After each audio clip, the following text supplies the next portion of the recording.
Shalom amigos, bienvenidos una vez más al Camino de Dios. Les habla el Morelloso, director de Scaim. Bendito sea el Dios de Abraham, Isaac y Jacob por concedernos la oportunidad de estar con ustedes aquí en PAB 550 como de costumbre todos los domingos a las 7:30 de la mañana, hora de Puerto Rico.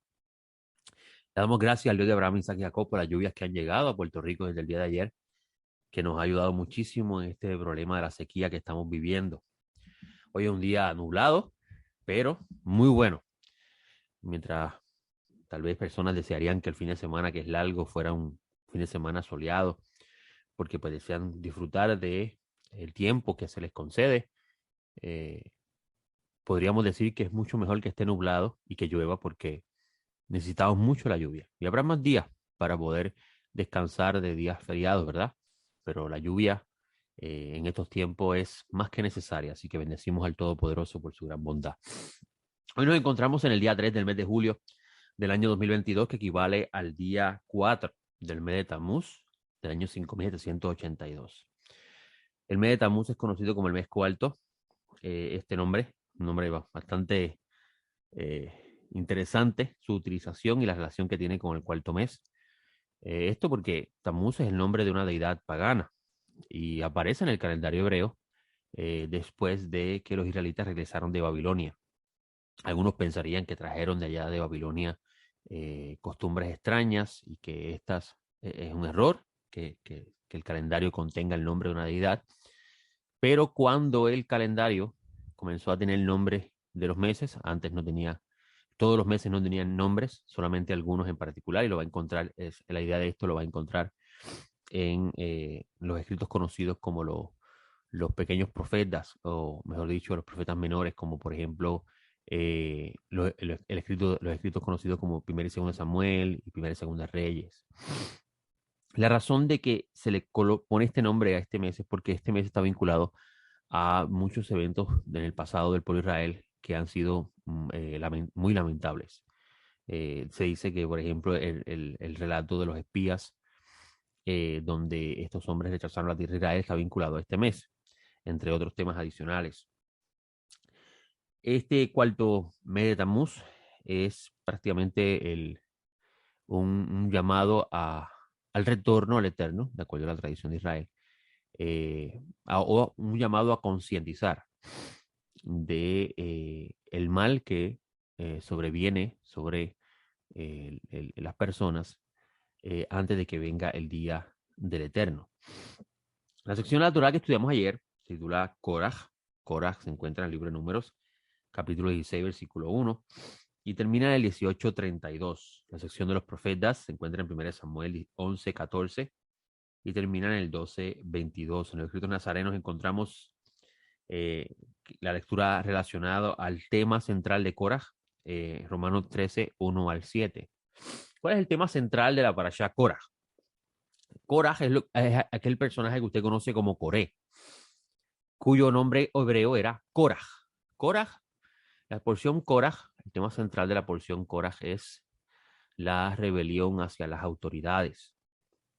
Y esto, por eso es que los escritos nazarenos se relaciona la lectura de Romanos 13, 1 al 7, donde Pablo de Tarso le dice a la congregación en que está en el Mesías que las autoridades fueron puestas por Dios y que quien debe temer de ellas son los que se conducen incorrectamente.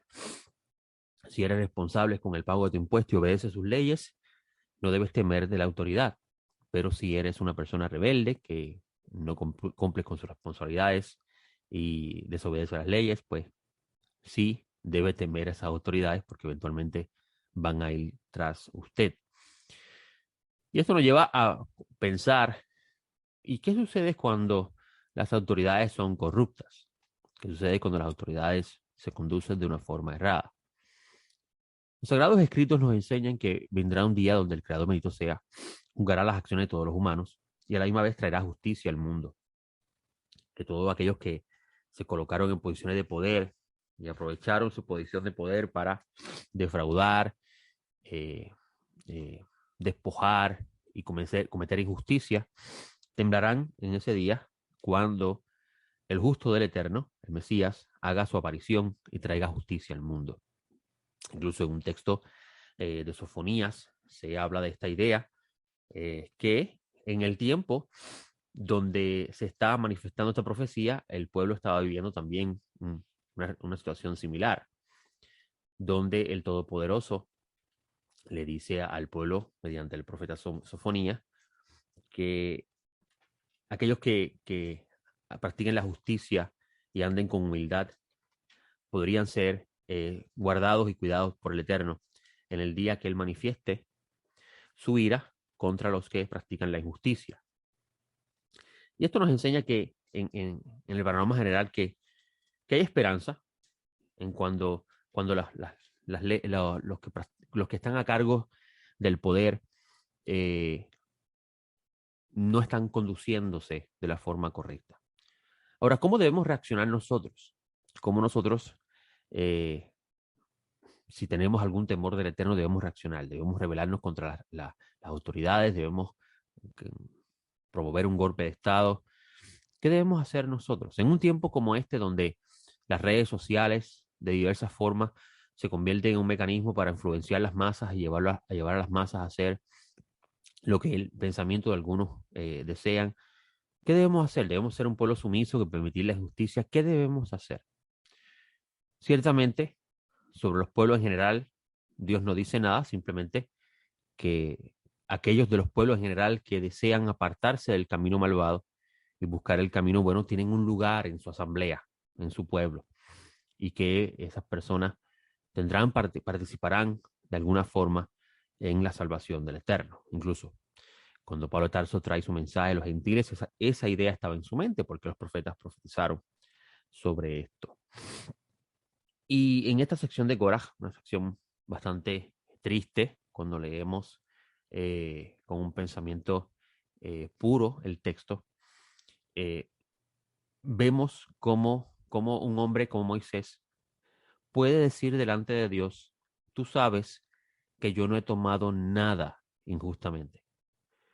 Y Moisés era el líder señalado por el Eterno para dirigir a ese pueblo hacia la tierra que Dios le iba a dar en herencia. Y Moisés, cuando le reclaman que él se quería, él quería enseñorearse sobre el pueblo y que estaba actuando injustamente porque las cosas que estaban sucediendo no les agradaba al pueblo en general, Moisés, mejor dicho, eh, fue delante del Eterno y le dijo, yo no he tomado de ellos ni un asno y a ninguno de ellos he hecho mal. Se encuentra en el versículo 15 del capítulo 16.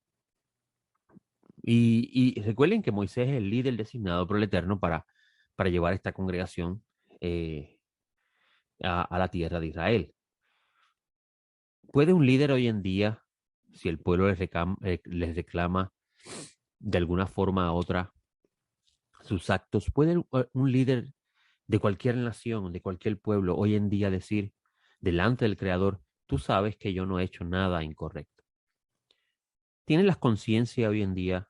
¿Tendríamos nosotros, y hablamos de los seres humanos en general, tenemos todos los seres humanos nuestra conciencia limpia delante del Creador y podemos decir, tú sabes que de lo que se nos señala no es cierto?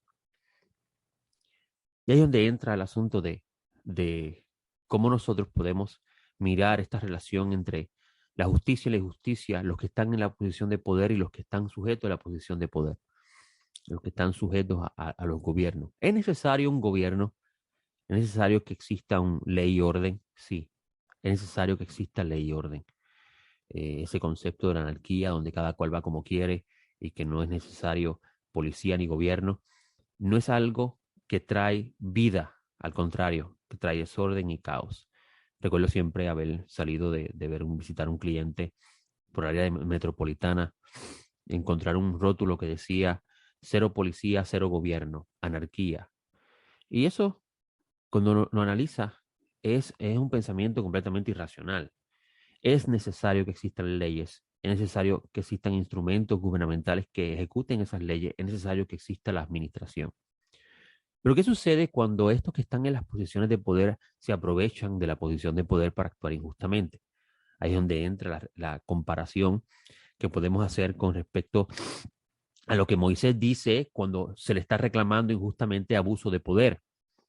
Moisés le puede decir al Creador, tú sabes que yo no he hecho nada injustamente. Cuando él dice, no he tomado de ellos ni un asno, ni ninguno de ellos le he hecho mal, está hablando de esa forma. O sea, no se ha aprovechado de su posición de poder para enriquecerse, cuando él dice, no he tomado de ellos ni un asno. Y también no ha aprovechado su posición de poder para actuar injustamente, cuando dice, a ninguno de ellos he hecho el mal. Pero ¿pueden los líderes hoy en día decir eso? ¿Pueden estos seres humanos que se postulan a una posición de poder decir eso? ¿Y qué hacemos nosotros, los que vivimos en estos pueblos? ¿Podemos nosotros sublevarnos como hizo Coraj y buscar quitar, despojar a estos líderes de posición de poder? ¿Es la forma correcta y ordenada de hacer las cosas? La justicia obra de esa forma. ¿Qué sucede con los pueblos cuando eventualmente estas cosas suceden? El futuro venidero es bueno. Claro, a muchas personas le va a esto parecer incorrecto o no agradable, porque cada ser humano va a mirar las cosas desde el punto de vista de cómo está su corazón. Y eso lo enseñó muy claramente el maestro Nazaret. Como está tu ojo, así está tu interior. Si tu ojo es bueno, todo lo que vas a ver es bueno. Si tu ojo es malo, todo lo que vas a ver es malo.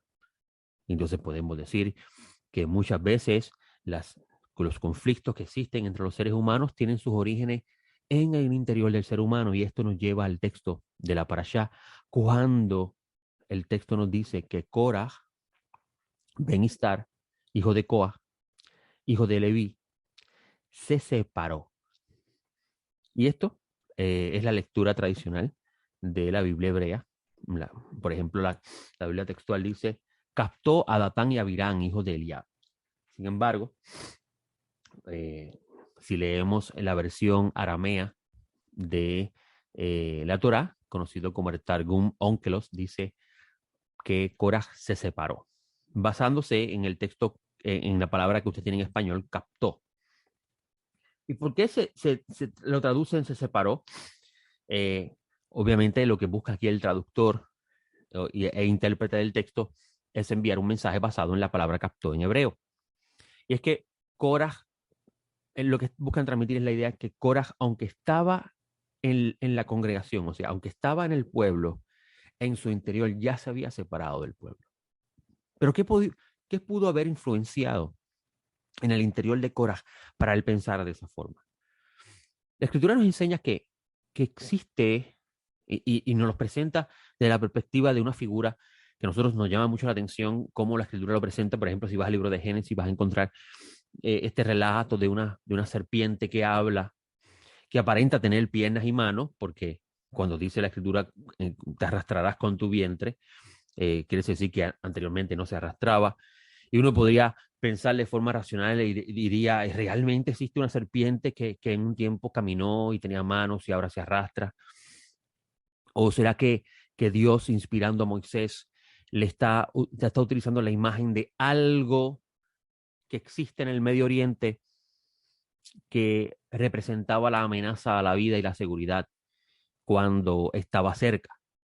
Y obviamente, si usted quiere ver esa realidad en su vida, esté un lugar donde hayan serpientes cuyo veneno puede causarle daño.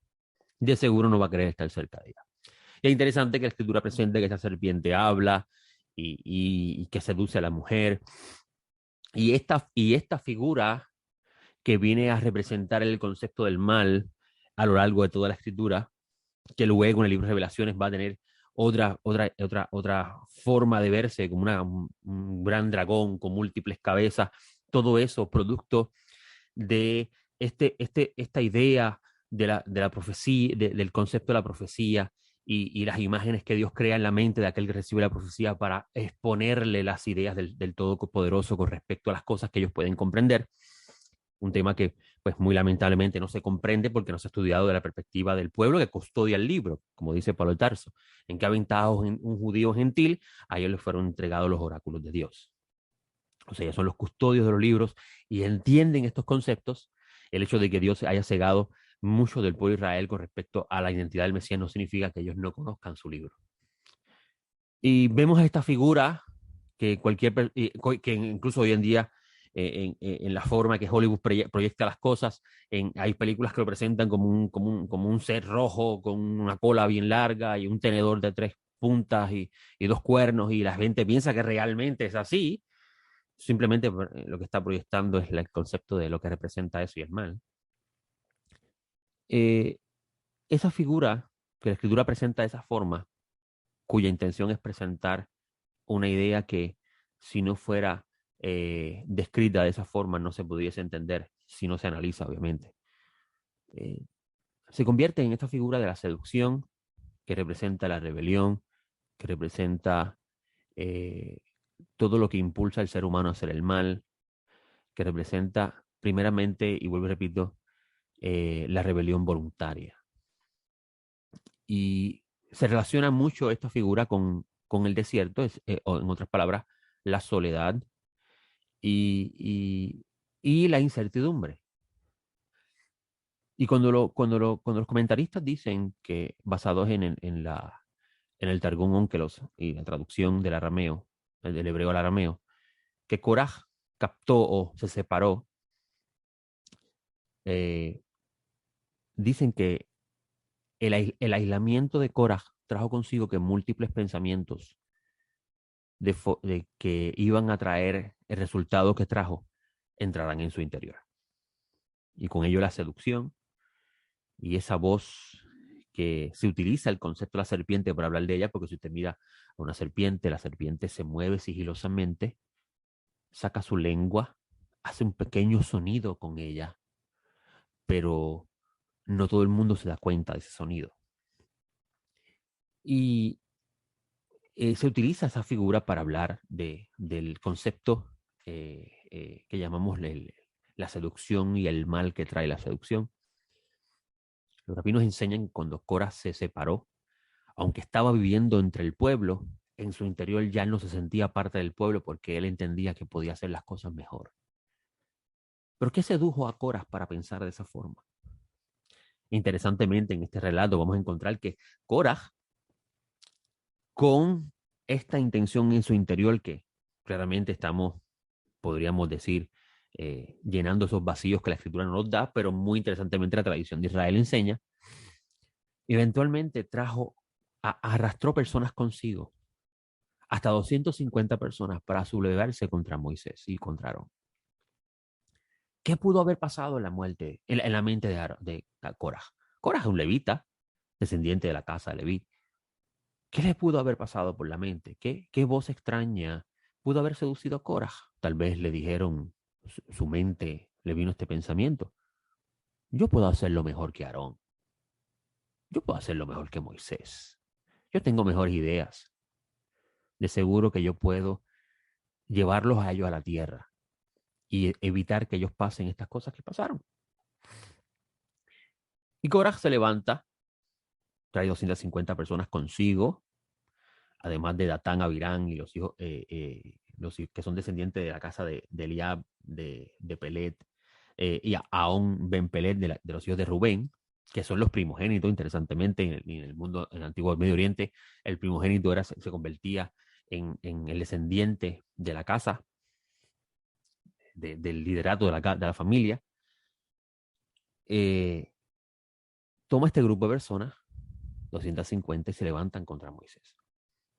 Y de una forma bien interesante, la escritura dice que Moisés le dice a ellos: mañana el Eterno va a decir quién realmente es santo.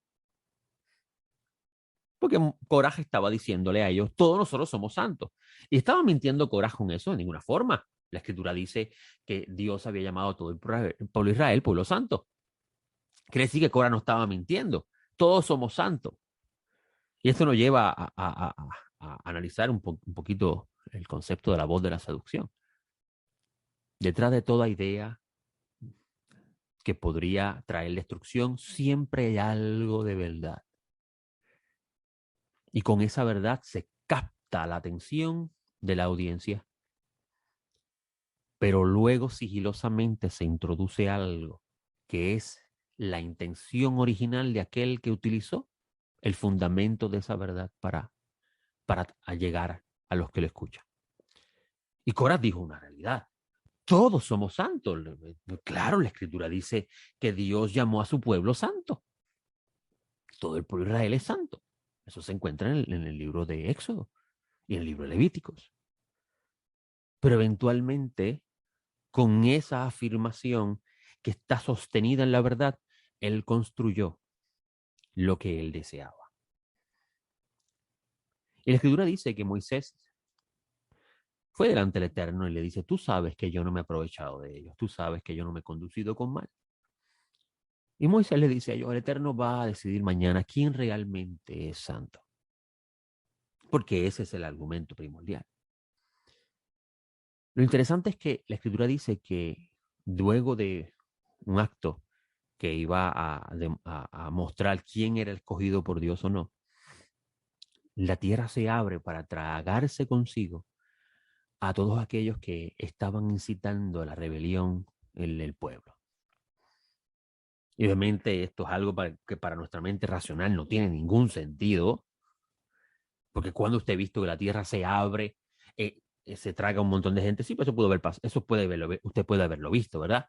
Pero que luego se cierre y las cosas sigan como si nada. Cuando estas cosas fueron escritas de esa forma y esas cosas sucedieron de la forma que están siendo escritas, es para con ellas crear esas imágenes que nos ayudan a entender los misterios de Dios. Dice que estos cuerpos fueron lanzados al Sheol, que es el lugar donde los muertos moran. O sea, estas personas desaparecieron para siempre. Y de aquí se va a construir todas estas ideas que vas a ver en David, vas a ver en Salomón, en los proverbios, vas a ver incluso en los profetas, donde algún día, que sea pronto nuestro día, el Eterno hará algo similar, donde borrará de la tierra a todos los que incitan al mal.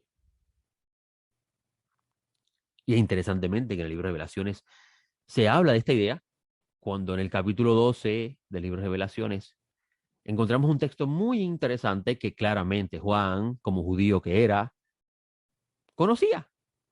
Cuando el Mesías le revela este pensamiento a la luz del fundamento de la Torá.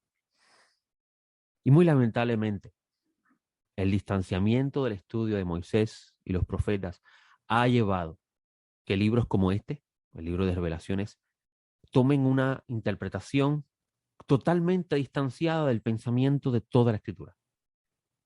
Por ejemplo, usted va a encontrar en el libro de Revelaciones capítulo 12 que dice que el dragón, que ya le expliqué,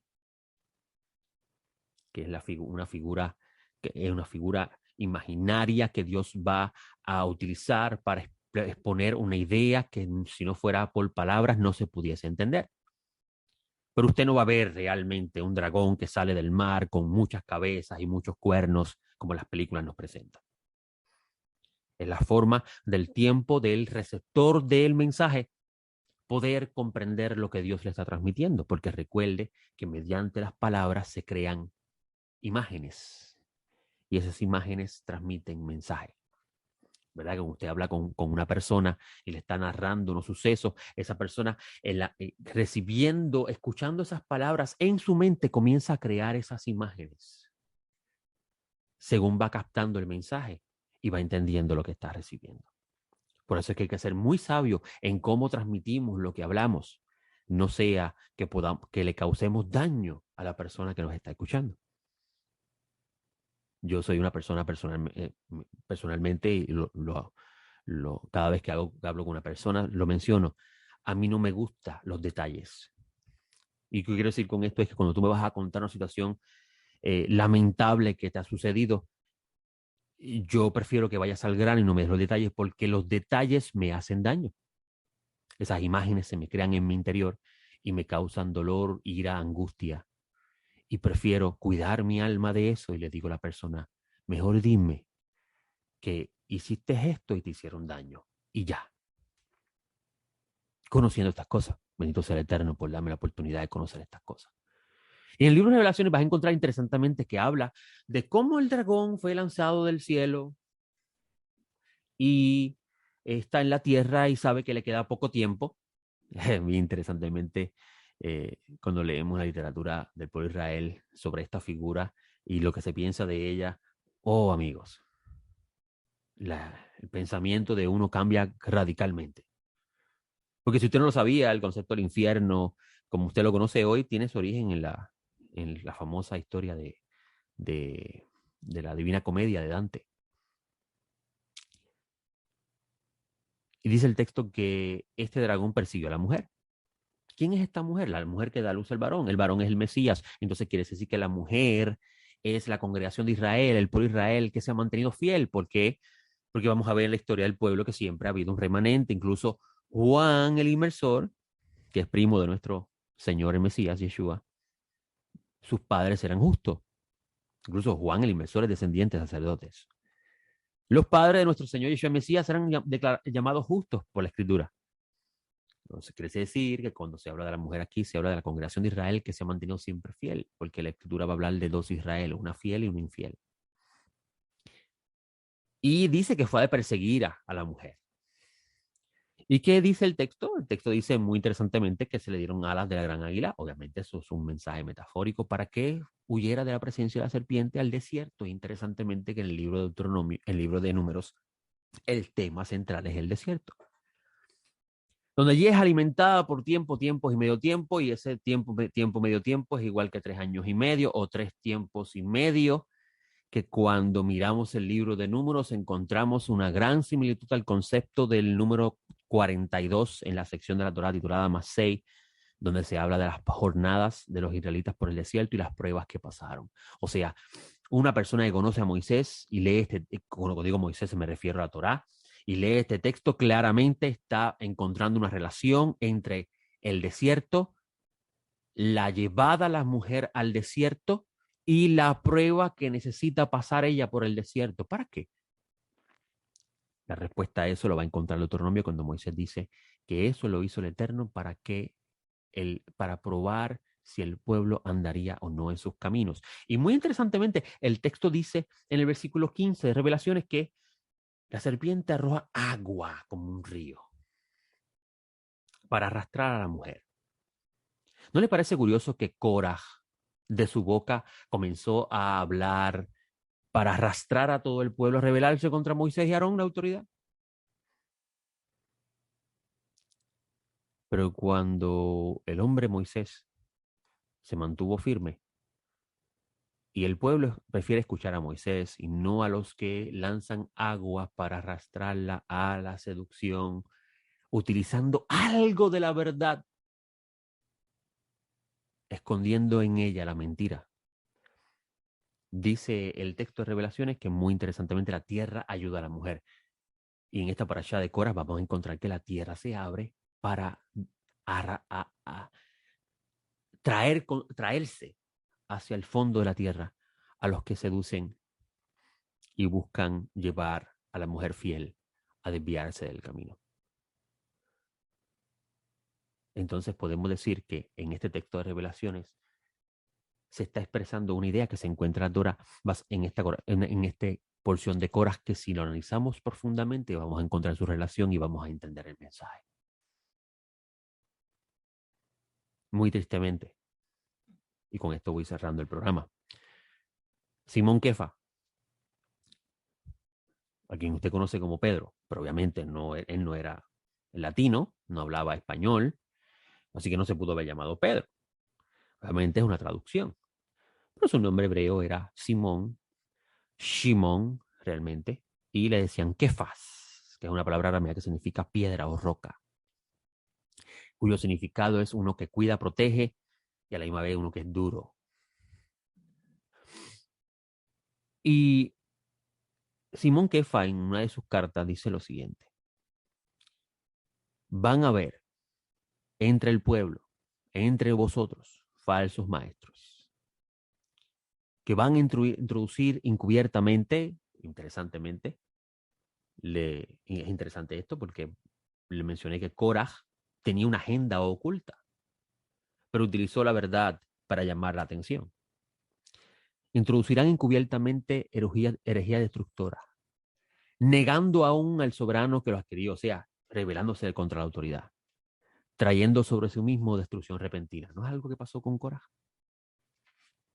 ¿Y por qué lo hacen? Por avaricia. ¿Verdad que Moisés dice, tú sabes que yo no he tomado ni un asno de ellos? Pero muchos van a ir arrastrados por ellos. Y el testigo fiel de este texto lo vemos en el día de hoy. Cómo personas van detrás de personas que utilizan la palabra de Dios para enriquecerse, porque lo que le dicen le agrada a sus oídos. Y vamos a ver que en el texto de Moisés, muchos no les gustaba lo que Moisés decía de parte de Hashem, porque seguro no es lo que le agrada, no es lo que va a su vientre. Por eso es que se prueba a la fiel de la infiel. Quisiera tener más tiempo para seguir abundando sobre esto, pues ciertamente hay mucha riqueza en esto. Pero lamentablemente el tiempo se me ha acabado, así que le agradezco al Dios de Abraham, Isaac y Jacob, al Padre nuestro Señor Yeshua, por concederme estos 30 minutos con ustedes y poder decir que con el favor de Él estaré la semana próxima. Gracias a la familia de PAB y de mi parte les deseo una excelente semana, que el Santo Bendito sea les conceda su bendición de vivir muchos días y ver los días del Mesías. Les hablo yo, soy el director de Jaime. Hasta la próxima. Shalom.